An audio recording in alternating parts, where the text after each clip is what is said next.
December থেকে জুনের মধ্যে নির্বাচন, প্রধান উপদেষ্টার এই বক্তব্য সন্তুষ্ট নয় বিএনপি। দলটির মহাসচিব মির্জা ফখরুল ইসলাম আলমগীর বলছেন, সুনির্দিষ্ট রোডম্যাপ না দিলে সংকট কাটবে না। সকালে বিএনপি প্রতিষ্ঠাতা সাবেক রাষ্ট্রপতি জিয়াউর রহমানের কবরে শ্রদ্ধা জানিয়ে তিনি জানান, ক্ষমতায় যেতে নয়, গণতন্ত্র ফেরাতেই দ্রুত নির্বাচন প্রয়োজন।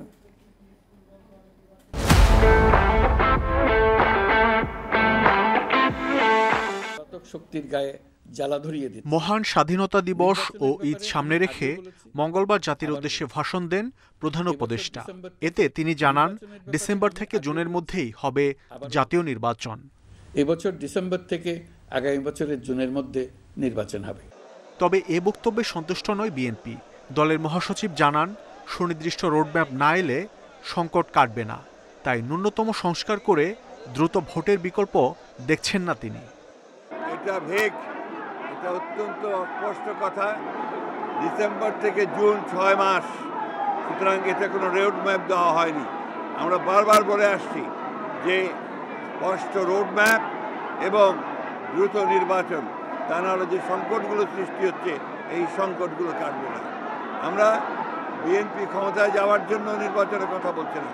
বিএনপি জাতির স্বার্থে, জাতিকে রক্ষা করার স্বার্থে, স্বাধীনতা সামর্থ্যকে রক্ষা করার স্বার্থে বিএনপি নির্বাচনের কথা বলছে। এছাড়া অন্তর্বর্তী সরকার প্রধানের ভাষণে জিয়াউর রহমানের নাম না আসা দুঃখজনক বলেও জানান মির্জা ফখরুল। বলেন, মুক্তিযুদ্ধের চেতনা বিপন্নে যখনই ষড়যন্ত্র হয়েছে, শক্ত অবস্থান নিয়ে রুখে দিয়েছে বিএনপি। প্রধান উপদেষ্টা যে বক্তব্য রেখেছেন, সেই বক্তব্যে আমরা হতাশ হয়েছি যে তার বক্তব্যের মধ্যে তিনি স্বাধীনতার ঘোষক শহীদ প্রেসিডেন্ট জিয়া রহমান, বীর মুক্তিযোদ্ধা বীর উত্তমের নাম একবার উচ্চারণ করেন। অথচ এটাই ছিল ইতিহাস। আমরা আবারও চাই না আওয়ামী লীগ যে ইতিহাস বিকৃত করেছে, এখন আবার সেই ইতিহাস বিকৃত হোক। এর আগে মহান স্বাধীনতা দিবসে বিএনপির প্রতিষ্ঠাতা সাবেক রাষ্ট্রপতি জিয়াউর রহমান ও মুক্তিযুদ্ধের শহীদদের রুহের মাগফিরাত কামনায় দোয়া মাহফিলের আয়োজন করে জাতীয়তাবাদী ওলামা দল।